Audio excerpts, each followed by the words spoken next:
the next tutorial. So what we're going to be doing now, then, we've got our solids, we've got our background and our source video, and we're going to make these solids move about, okay, so that we can then create these crawl lines, right? So what we're going to do is, first of all, I'm just going to turn off the, actually no, it's the top one that we want to turn off and the right one. So we're just going to animate these two to begin with, because we're going to make our crawl lines begin from this bottom left hand corner. Okay, so what I'm going to do is I'm going to drag this down a bit. So if you come onto this line between the composition space and the timeline, you can then move this around so you can see what's going on a bit more. Okay, and what I'm going to do, holding down spacebar, I'm going to move this up so I can see a bit more about what's going on. Okay, and I'm going to come to my left vertical and open up the properties for left vertical and position, and I'm going to drop this down to the bottom like that. Okay, and what I'm going to do actually is just turn off my base slider as well, so I can zoom in on this corner. Remember, zoom in using the wheel on your mouse or your trackpad, and then hold down space to move the composition around. What I'm going to do is I'm just going to make sure that this is lined up with the bottom. I mean, it looks pretty good.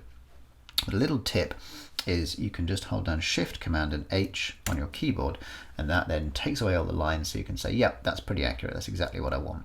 Okay, so I'm going to turn back Shift, Command H back on again, and that's going to be the starting point for my solid. That's where it's going to start its movement. Okay, and I'm going to take my base slider, and I'm also going to drop this down underneath the other two so that these two are moving first, and then it's these top ones. Okay, and I'm going to turn that one back on. I'm going to zoom back out, and now I'm going to basically do the same thing with my base slider. I'm going to open that up and position. I'm going to slide that to one side until that lines up with the blue that I've just created. Okay, so I'm going to zoom back in on that, holding down space to move it around. I'm going to go Shift, Command and H. Okay, and then as I move my position, we can see it lining up. There we go. So that's our starting point. Okay, so if we zoom back out now, then what we want is we want these to grow at the same speed across the bottom and up the left hand side of our clip. Okay, so what we're going to do is making sure that our playhead marker is right at the beginning of the clip. We're going to open up the properties of both left vertical and base sliders, so they're both, we can see both at the same time. And we're going to turn on these stopwatches. So this is a stopwatch, and I'm going to turn on the stopwatch for position. And I'm going to turn on the stopwatch for position here. And what you'll see if I move my playhead marker away is we've now created these two diamonds here. And these diamonds indicate keyframes. And a keyframe is basically you telling After Effects, I want this clip to do this particular thing at this point. Okay, so what we're saying in this one is we're saying I want this solid to be in this position at that keyframe. What we're now going to do is we're going to create another keyframe which has got a different value, and then what After Effects does is it does a consistent movement between those two values. So I shall try and explain. What we're doing is our clip at the moment is about 59 seconds long.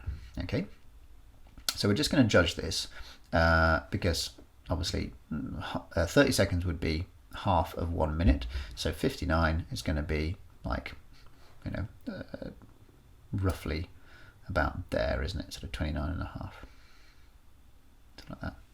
Okay, it doesn't have to be exactly accurate because it's not like it's super precise. It's just basically around, you know, roughly where half is going to be in terms of our composition. Okay, so I'm going to go to about there, and now what I'm going to do is I'm going to making sure that that's where my playhead is. I'm now going to adjust the value of my sliders by changing their position. Okay, so with my base slider, I'm going to move this across like so until it lines up precisely with the edge of my composition. There we go. And I'm going to do the same thing with left vertical. I'm going to move this up, oops, like so. Perhaps easier if I go Shift, Command and H so you can see what's going on. If I drag my position up like so, okay, I'm going to just turn Shift, Command and H off again just so I can see when it's got to the top, like that. There we go. Okay, and what you'll notice is this has created two new keyframes. So I don't need to sort of create a keyframe and then adjust the values. The simple fact that I've moved my playhead marker onto my timeline and adjusted the value of something where the stopwatch was already turned on means that a new keyframe has been created. And what After Effects will now do is it will go, right, you want these solids to be over there at this keyframe and then at this position here. I'm going to therefore do a consistent movement between these two keyframes so that then my crawl lines will grow at a consistent speed across the clip. Okay, so far so good.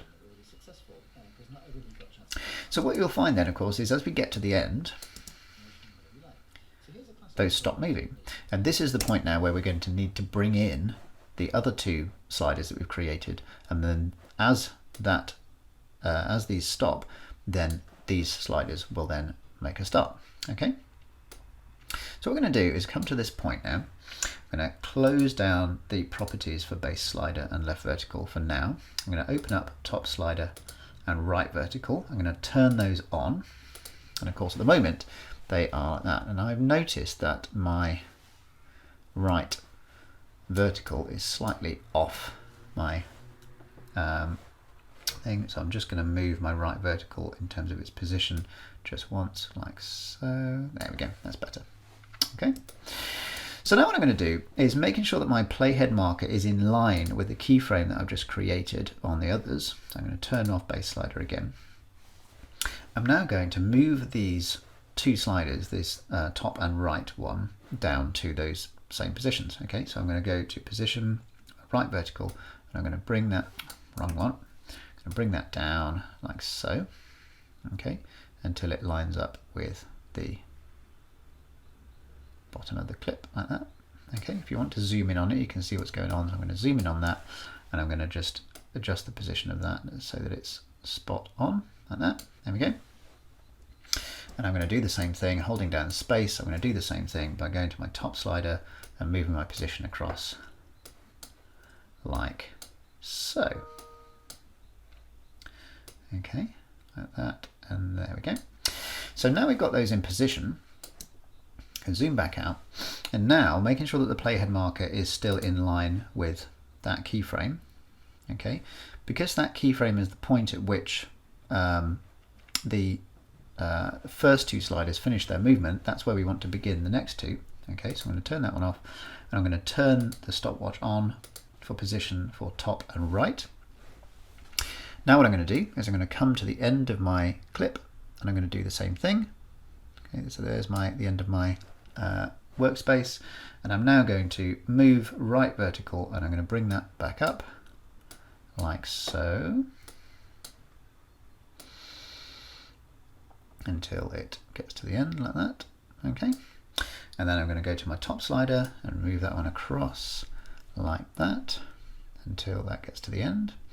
I'm just going to, just to make sure it lines up, I'm going to go to my right vertical and turn that off for a second so that I can now see what's going on, and that now looks like it's lined up nicely. Okay, so I can now turn my right vertical back on again, and lo and behold, we've now got a start keyframe and a finish keyframe for our two new sliders. So we're going to get to this point, and we're going to get to the point where these two sliders finish, and now they can make a start. Okay. Now you'll notice, of course, that because we've positioned those on the corner, these two solids now are still visible when the first two are moving, which isn't what we want. Okay. So the last thing we're going to do is we're going to come to this point, the keyframe that we just made. Okay, for position.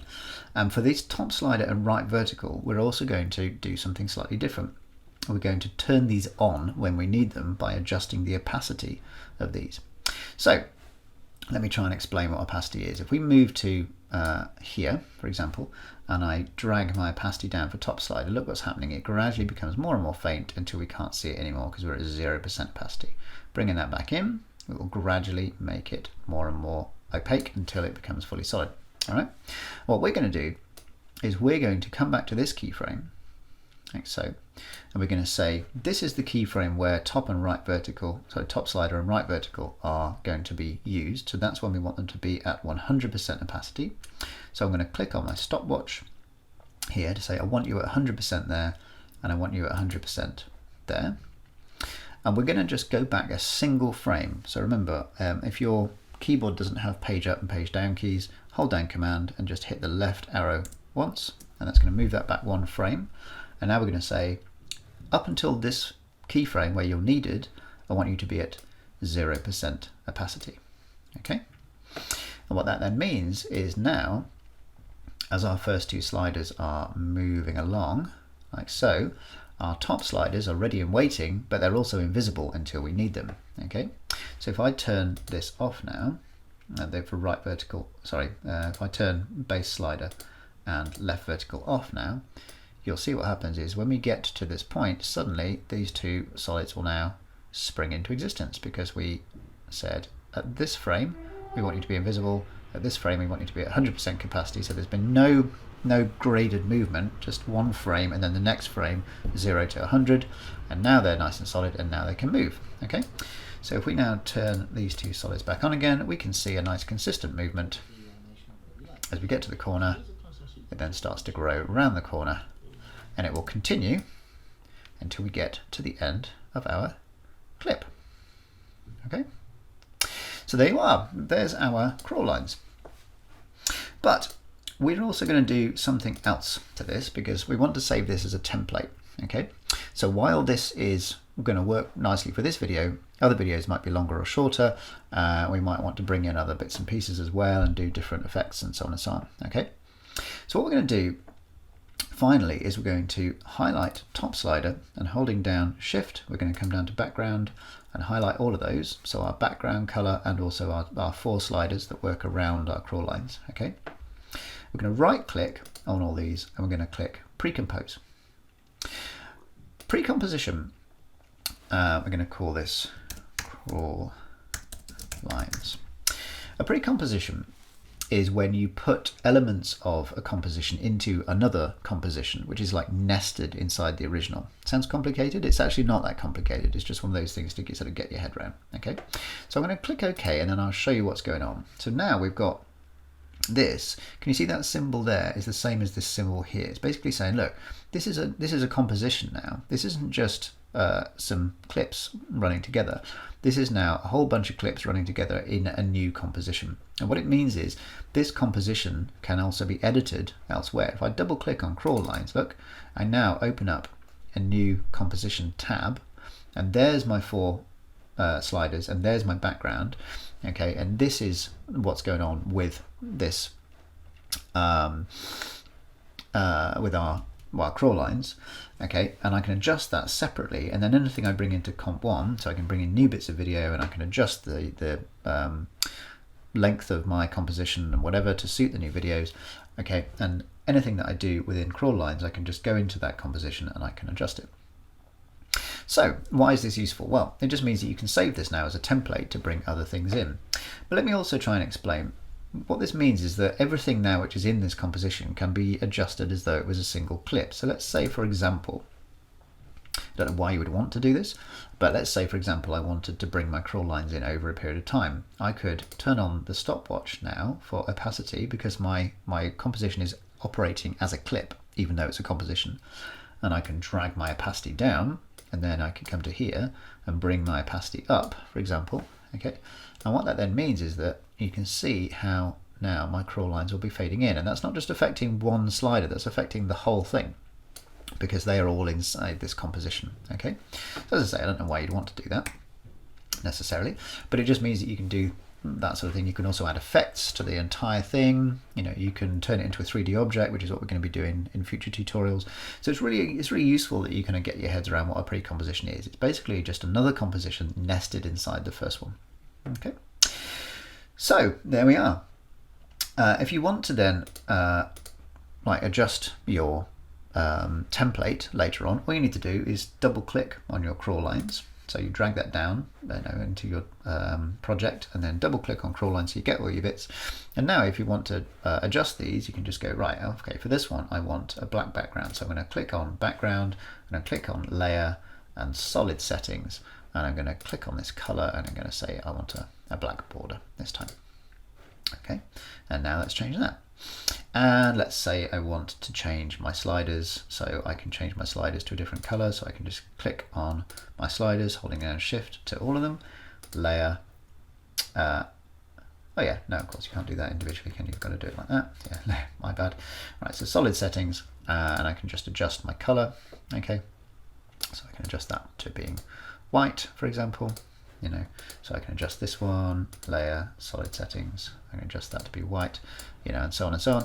And of course, it also means that, so I've got now my white sliders, and then you could keep the others as blue if you wanted to. It's entirely up to you. And of course, the other thing then you would do is if your video is a different length, you would just open up the properties like this, okay, and open up transform for each one.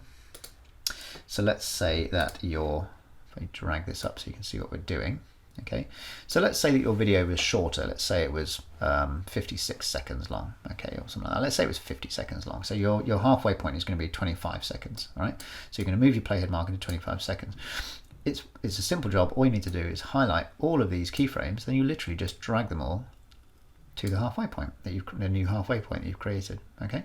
And then it will fit. So if let's say your video that was 50 seconds long, you just drag that to there, put those in the halfway point, pick these up, and then drag those to there, and now you've got yourself a resized composition, in terms of time, and also you can change the colors and everything else, okay?